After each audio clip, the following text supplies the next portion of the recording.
Ciryl Gane has done it again. There's 3 things guaranteed in life: death, taxes, and Ciryl Gane getting another title shot. The UFC White House card got announced, and it's a card, alright. For some reason, we have Sean O'Malley fighting Eamon Zahabi instead of Corey Sandhagen. We also have Bo Nickel on this card again for some reason.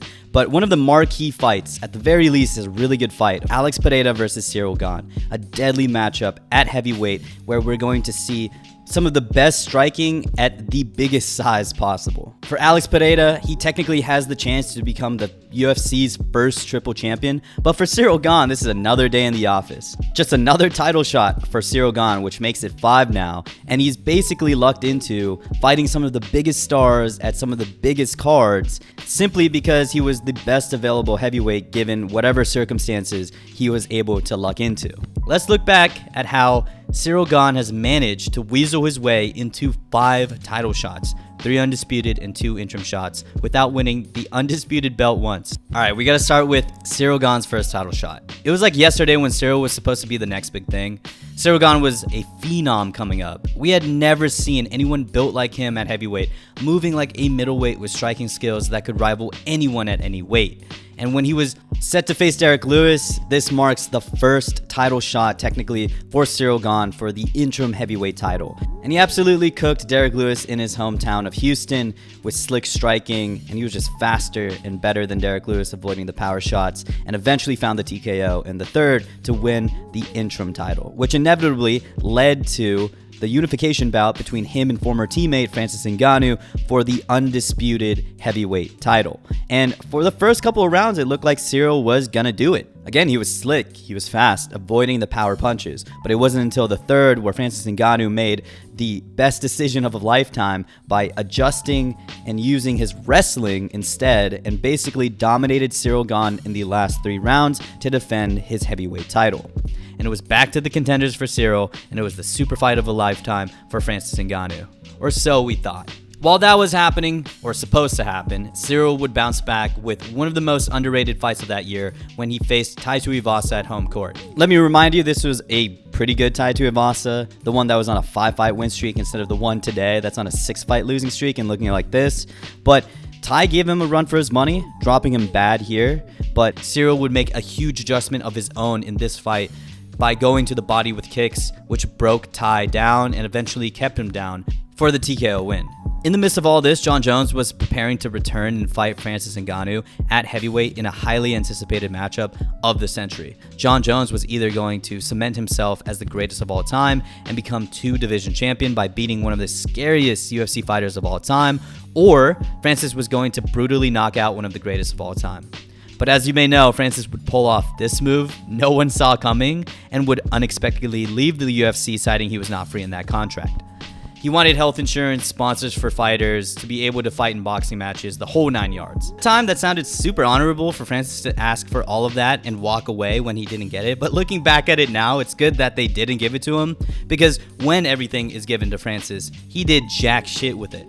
Anyways, this would completely torch the super fight of the century and put the return of Jon Jones at heavyweight in jeopardy. But lo and behold, Ciryl Gane was here to save the day with another title shot. And granted, Ciryl was by far the best option for Jon Jones at the time. He, relatively speaking, just fought for the title, beat a rising contender at the time in Tai Tuivasa, and he was just simply the best available heavyweight contender at the time.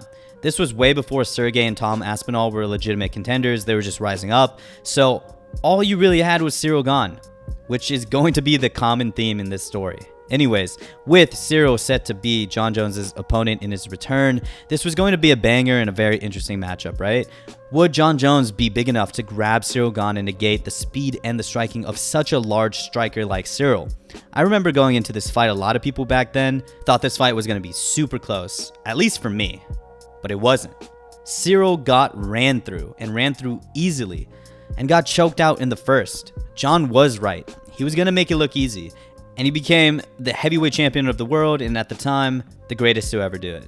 And for Ciryl Gane, it was back to being a contender to prove that he could still fight for the belt. Ciryl would have another bounce-back win on home turf in Paris against Sergey Spivak after a title shot loss. In this fight, Ciryl did show some good takedown defense, albeit against Sergey Spivak, and would eventually find the TKO in the second round in front of his home crowd.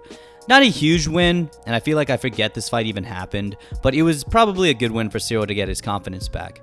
But instead of continuing to fight in 2024, he apparently denied a title fight or an interim title fight with Tom Aspinall and instead did a movie, which, I mean, come on, Ciryl knows his position well. He's either gonna return to the UFC for an undisputed title shot, or he's going to take an easy win, or a relatively easy win, to lead him to an undisputed title shot. And that's what he thought he was gonna do at the end of 2024 when he fought the new and improved Alexander Volkov, who was coming in on a 4-fight winning streak and looked like a brand new version of himself.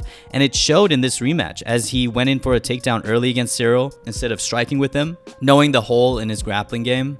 Credit to Ciryl though, he did get back up and get a takedown of his own before jumping the leg lock and losing top position, but for most of the round, Ciryl did land pretty well. In the second, Volkov started to land some solid shots in this round, landing this nice spinning back fist, and in general was popping Ciryl with those straight punches.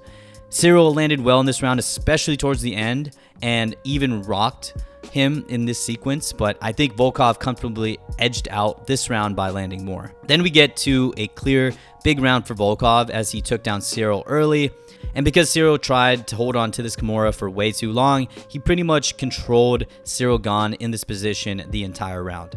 Clearly a Volkov round, and I thought he would have won the fight by 2 rounds, the second and the third, but apparently the 2 judges gave the second round to Ciryl, and I don't even think he believed he won at the end of it.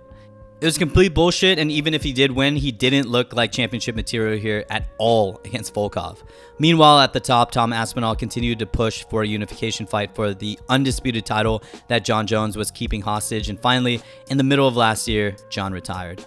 Tom really beat Jon by never fighting him, which led to, who would have guessed, Ciryl Gane technically being the best available heavyweight for Tom to fight and defend his now undisputed belt for the first time.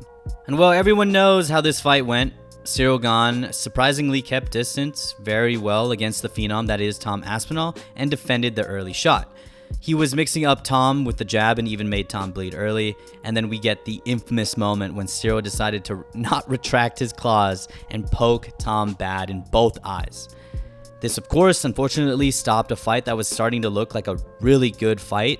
And despite being the one who caused the foul, caused the no contest, and eye poked Tom Aspinall to the point where he's out indefinitely, he's been kind of rewarded because now he's fighting Alex Pereira at one of the biggest cards, if not the biggest card of the year, against the biggest star. And that's kind of been the story of Ciryl Gane's career thus far. When Francis left the UFC, Ciryl lucked out in being the one to face Jon Jones in his return, which of course was a gigantic fight that did crazy pay-per-view numbers and probably saw Ciryl make millions. When Jon retired, he was the next available heavyweight for Tom to fight, despite losing a controversial decision against Volkov and really just fighting once a year, even denying a fight with Tom in that time to make a movie. He's been looking out on waiting and eventually fighting Tom for the undisputed title. And even when he poked the champ in the eye, he got away with that too.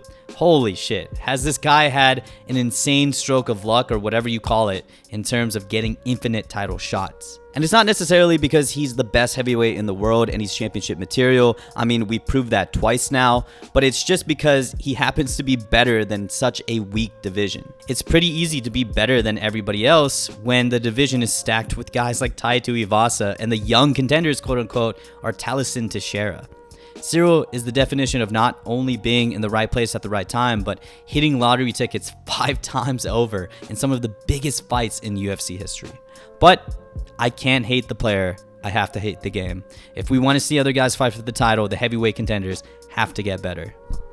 Anyways, what do you guys think about Ciryl Gane getting all these title shots? Will heavyweight ever improve to the point where Ciryl Gane isn't the only best contender available to fight for the title shot? What do you think about him fighting marquee guys like Jon Jones and Alex Pereira at huge events, despite him really not winning the undisputed title ever, and also scraping Tom in the eye to take him out and then replace him at the biggest event of the year? Anyways, I'd like to hear your guys' thoughts on Ciryl Gane and everything I talked about in this video. And thank you guys for always supporting, and I'll see you in the next one. Peace.